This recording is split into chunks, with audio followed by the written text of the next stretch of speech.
Hello and welcome back to the Prepared Mind channel. I'm John, I'm your host, and it's interesting how things can change in the snap of the fingers, the flick of the wrist.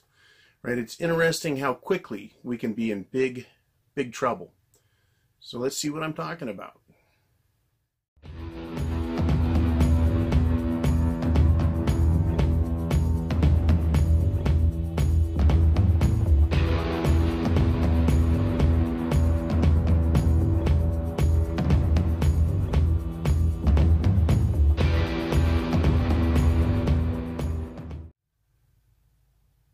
So what am I talking about when I say things can change? We can go from everything is normal to shit hits the fan.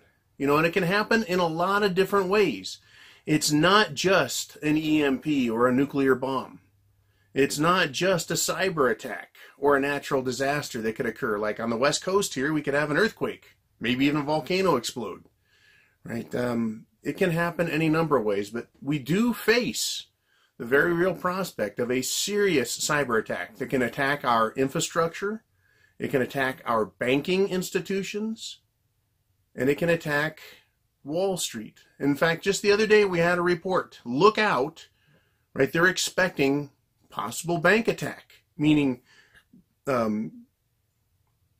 vital critical information can be changed. That could be anything from the name of who you are to the amount of money in your account. We could have that kind of attack.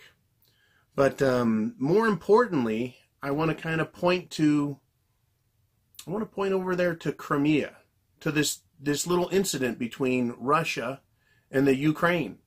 A few years ago, back in 2014, the Russians, we're going to use the word annexed, In other words, they claimed that Crimea was theirs, and they rolled over into it, onto the Crimean Peninsula with their heavy equipment.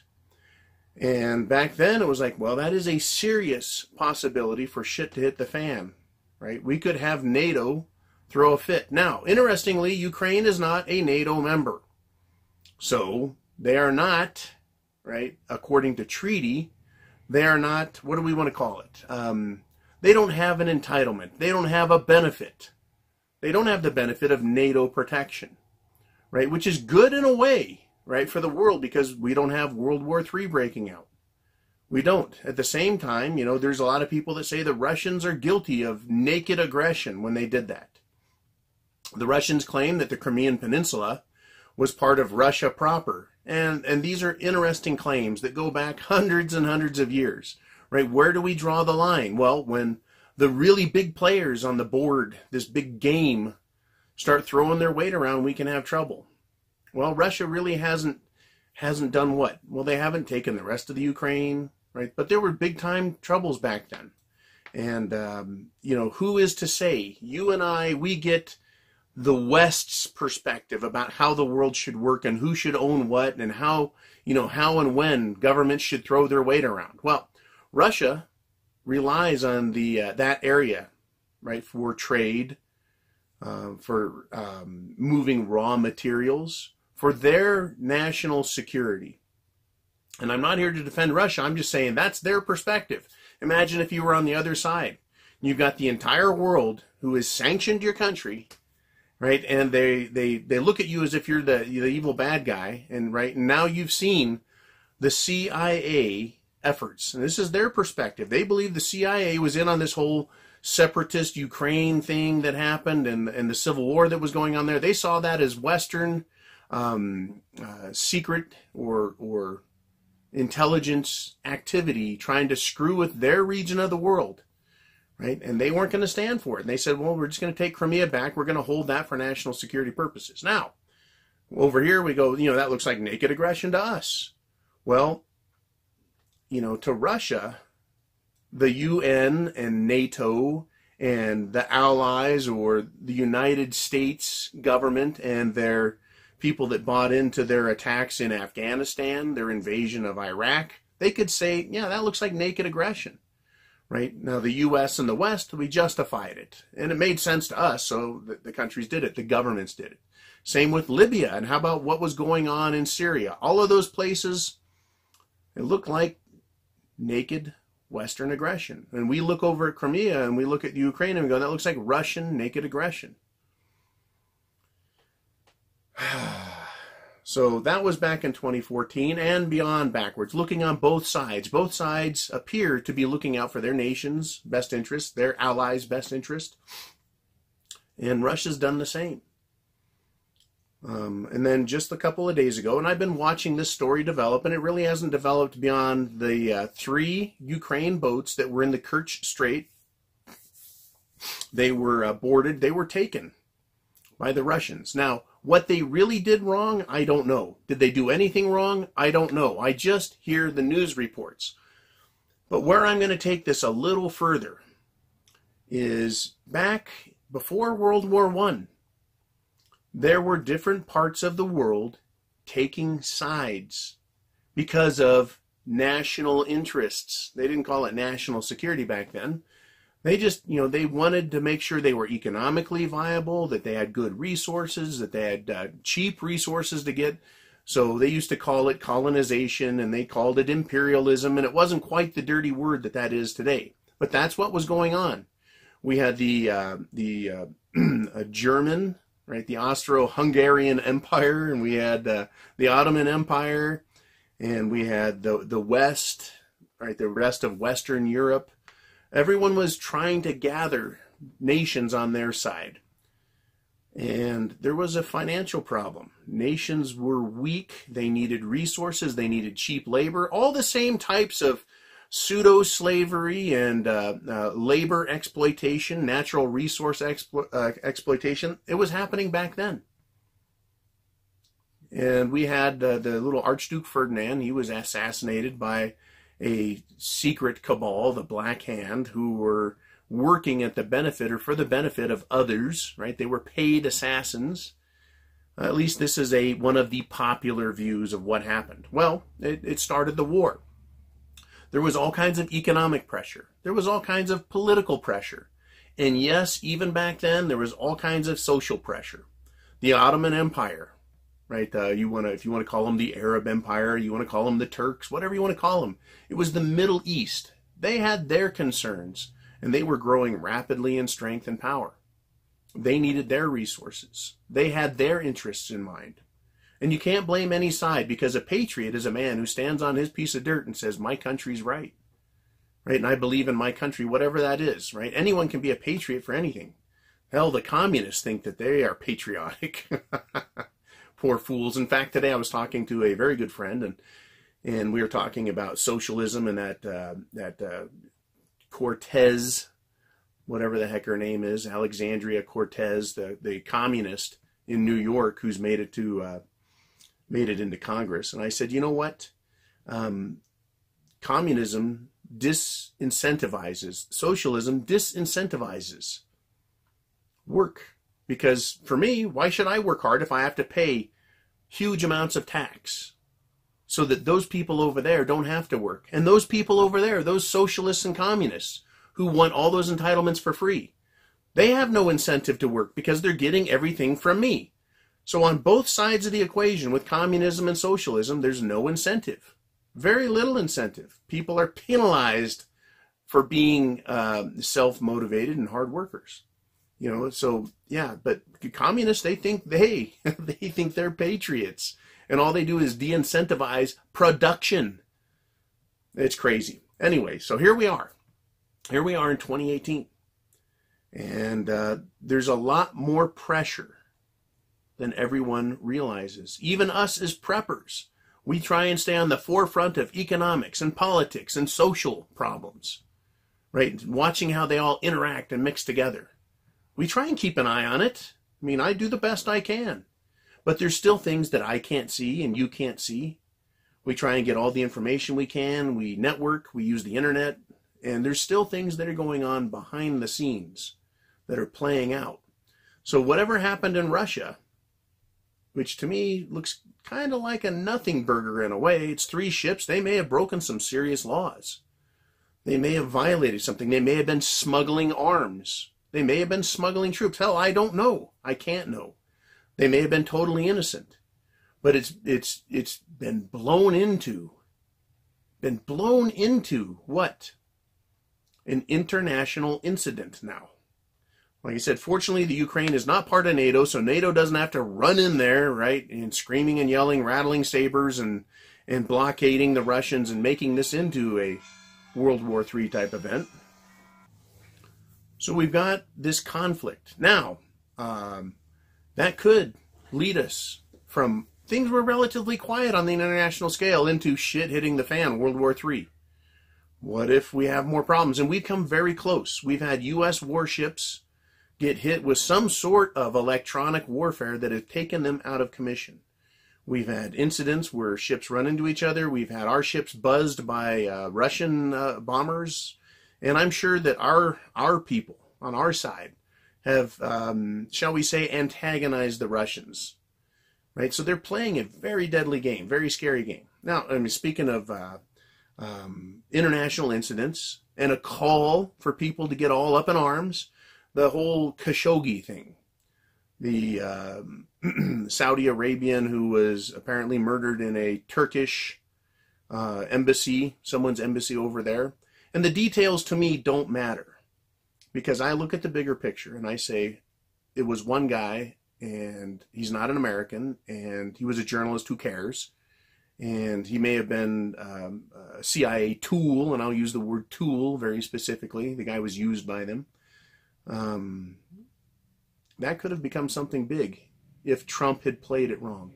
And that's what we're looking at, is how well are people behaving? What kind of pressure is behind the scenes? And how quickly can this tumble and turn into shit hitting the fan?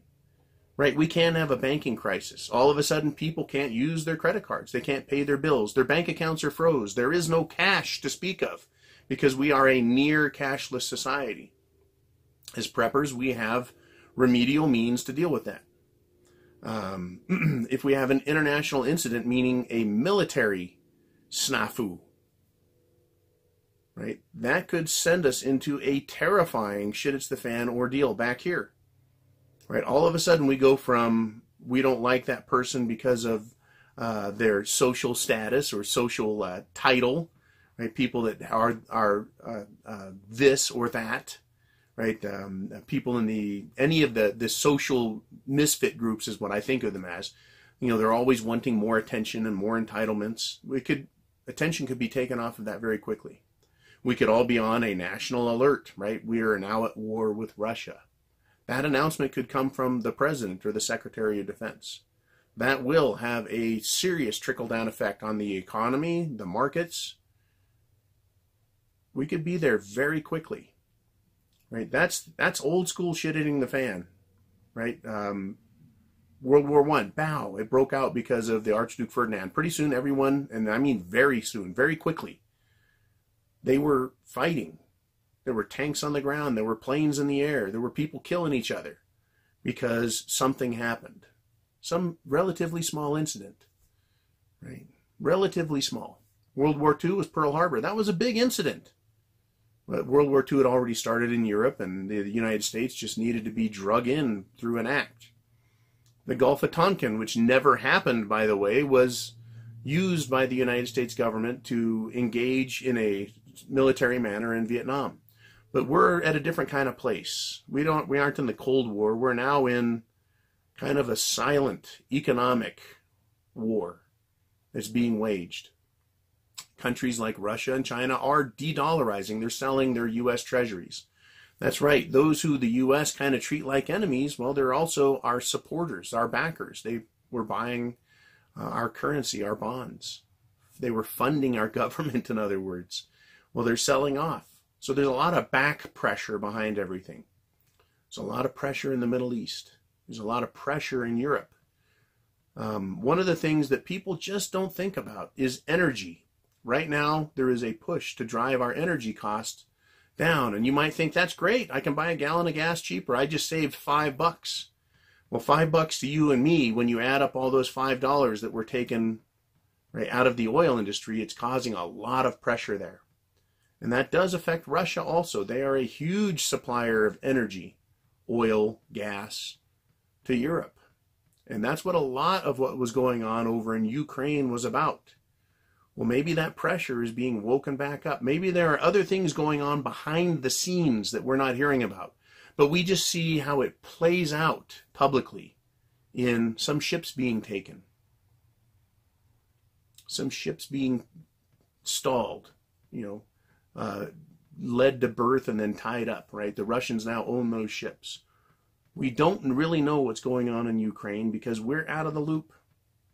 And maybe there's absolutely nothing, right, going on here other than some naked aggression by the Russians, but I don't believe that. It's hard for me to believe that there was nothing else going on.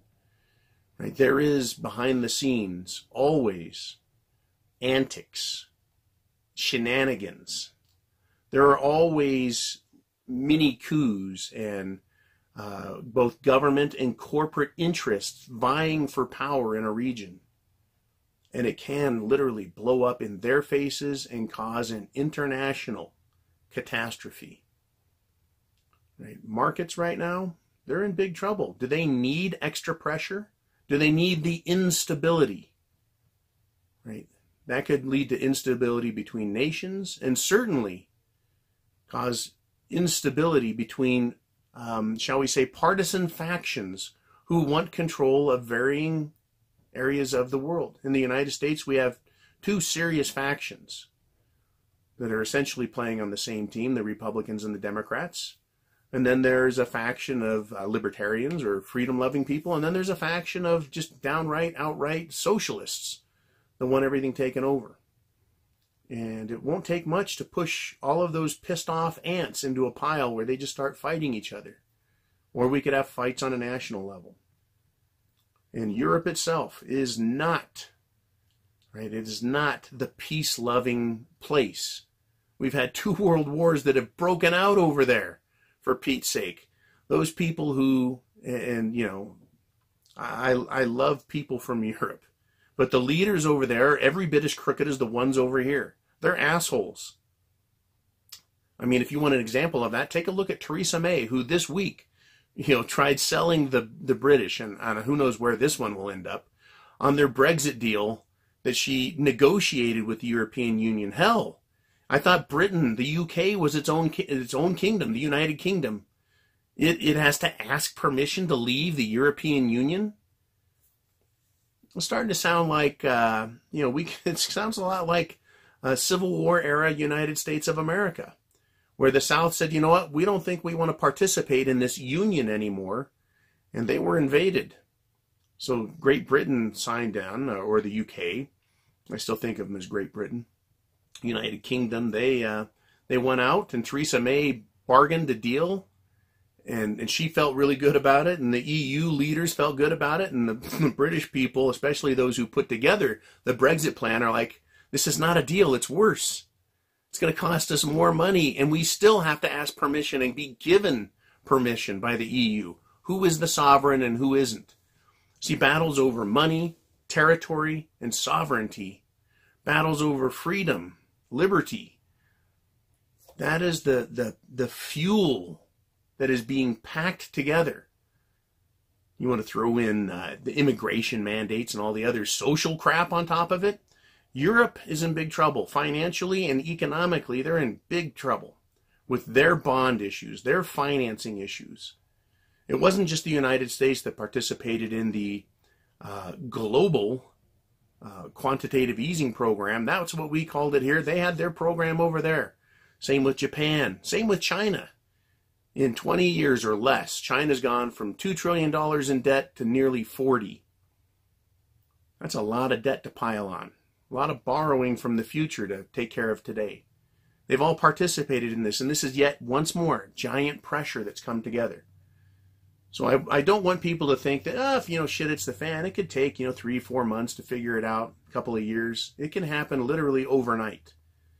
Literally overnight. The same way Secretary of the Treasury Hank Paulson just showed up in Congress and said the ATMs won't work, people won't get their money, and there'll be, basically martial law on the streets in 24 hours. That's how quick it can go. I'm hoping for a nice slow ease and the shit hits the fan light, because we're going to see something. But by golly, we'd better be ready, right, for something bigger, on a bigger scale. I like to think of it as a scorched earth move, meaning someone, right, They can't take the little moves. They got to take the big steps. No baby steps for them. And so we have an incident, say, in the Kerch Strait between Ukraine and Russia. That can have some dire consequences. Right? I'm sure American warships are in the area, and I'm sure they'll be dispatched to the area very soon, very quickly, if not already. Because as I know from my personal experience, the military does a lot of stuff that isn't reported on the news until days later. And the news pretends like it just happened.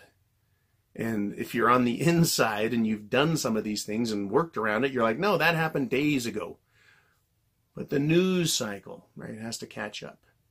Things are going on right now, in other words, as far as I'm concerned, that are very serious indeed. And hopefully the powerful players make the proper moves, and they don't just want to take the chessboard, toss all the pieces in the air and say, fuck it, let's get it on, and just send us into a shit it's the fan that we feel near instantly. Any way you look at it, you need food, water, shelter, clothing, medicine, and a means of self-defense. You need a plan. And while all this stuff is happening all around the world, your world, my world, will become that 10-mile radius around us. So again, understand who is in your neighborhood. 10 miles in any direction.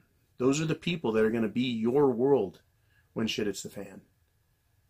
Right? So be prepared for that. Right? Have those necessary items and an understanding of what's coming our way. Right? It could get really serious or not. This could fizzle out as they have in the past.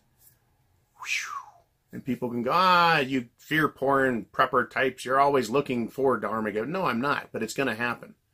One form or another. Right? And I'm hoping for the light, the slow, the eased into it version, where we all end up taking a bite of a shit sandwich. But I don't want it to happen instantly, and I don't want it to be Captain Caveman Armageddon. I don't want to be force-fed a shit sandwich, shoved down your throat. I don't want that. I don't think anyone does. But this is the situation we're in. And I wanted to remind everybody how quickly things could turn. What if there had been an American warship in the area, and they somehow got sucked in, where they instigated, antagonized, and caused an exchange of fire? It'd be very dangerous indeed, very scary, because people on both sides would die. It would cause nothing but havoc for us. And again, that's the military. But we can definitely see what? We could see that cyber attack. We could see that EMP weapon go off. We could see a number of things that could cause all the house of cards to come tumbling down. Right? We're standing in ruins going, what the fuck just happened? Right? As a prepper, you got a good idea what happened and you know what to do about it, and that is the good thing. The bad thing is those people in that 10-mile radius around you, about 95% of them haven't a frickin' clue. And they're going to be scared, pissed off, wanting some answers, and seeking revenge, depending on who it is we're talking about. So please, get ready. Go over to the preparedmind.club if you need any assistance, any items. It's a great resource. You guys pay for it with the things you purchase out of there. And hopefully YouTube doesn't go down.Ve been having trouble the last few weeks with YouTube, have we not? And other media sources, they've been under some sort of attack. Some sort of, they're being toyed with and tinkered with. Are they doing it on purpose? Or is it being done to them? And we could have our entire communications network brought down. We want to talk about shit hitting the fan. When we don't get our information, we get a bit cranky. Whether it's, political, economic news, or whether it's the football game. People get cranky when they don't get what they want. So make sure you have what you want ahead of the time. And that's what it is to be a prepper, because chance favors the prepared mind is yours. Semper Fi, Godspeed to everyone, and God bless America. We got trouble on all fronts, all borders, all levels. By golly, every facet of life, as far as I'm concerned, is one match away from an inferno. So you guys be cool, stay frosty, keep your head on a swivel. Bye-bye.